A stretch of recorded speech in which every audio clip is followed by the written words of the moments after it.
할렐루야. 오늘도 말씀을 사모하는 우리 성도님들 위해 하나님의 은혜가 충만하기를 기도합니다. 오늘의 성경 통독은 마태복음 1장에서 3장까지의 말씀입니다. 오늘은 마태복음 3장의 말씀을 통하여 회개에 합당한 열매는 기본적인 원칙을 지키는 것입니다 라는 말씀으로 은혜를 나누겠습니다. 오늘의 본문 마태복음 3장 8절 말씀입니다. 그러므로 회개에 합당한 열매를 맺고 아멘. 마태복음 3장에서는 예수님의 공생애를 준비하면서 먼저 세례 요한의 사역을 소개하고 있습니다. 3장 8절을 보면 세례 요한은 자기에게 나오는 무리를 향해 회개에 합당한 열매를 맺으라고 하였습니다. 그렇다면 과연 회개에 합당한 열매가 무엇입니까? 이를 알기 위해서는 본문과 동일 기사를 언급하고 있는 누가복음 3장 21절에서 14절을 참조할 필요가 있습니다. 거기에 보면 세례 요한은 회개에 합당한 열매가 무엇인가라는 질문에 입을 것과 먹을 것이 남는 자는 나누어 주라. 정한 세외에는 늑증하지 말라. 강포를 행치 말고 받는 여를 족한 줄 알라는 대답을 주고 있습니다.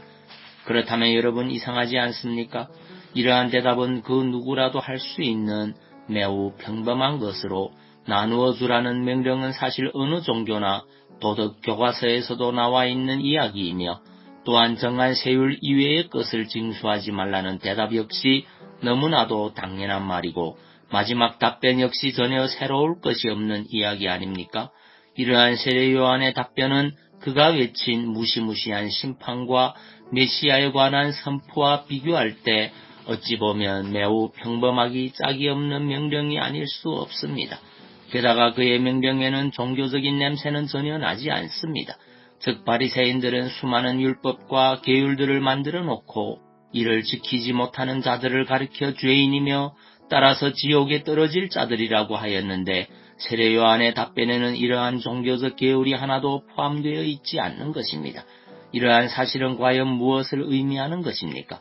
여러분, 우리 기독교인들은 흔히 하나님의 심판을 피하고 또한 그리스도의 가르침을 행해야 한다고 하면 무슨 심오한 비밀이나 거룩한 종교의식 아니면 범인은 행할 수 없는 초인적 행위를 해야 하는 것으로 생각하곤 합니다. 하지만 세례 요한의 답변은 매우 단순하고도 평범한 행동들, 즉 직업과 생활에 있어 원칙과 정도를 지키는 것뿐입니다. 그리고 이러한 가르침은 그의 뒤를 이어오신 주님과 사도 바울의 가르침과도 크게 다르지 않습니다.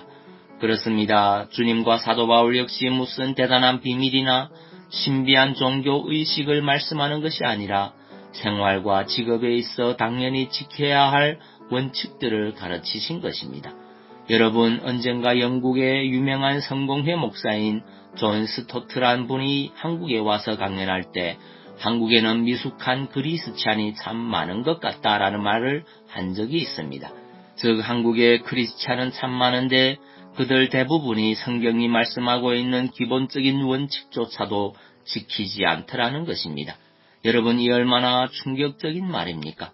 영국과는 비교도 되지 않는 교인 수를 자랑하면서도 이러한 이야기를 듣다니 말입니다. 그러므로 성도 여러분, 우리는 무슨 거창한 종교 이론이나 신비 체험 등을 찾기 전에 먼저 말씀으로 돌아갑시다. 그리하여 개인 생활이나 사회 생활에서 성경이 말씀하고 있는 기본적인 원칙부터 지킵시다. 바로 그것이 진정한 회개의 열매이며 성숙한 크리스찬의 모습입니다.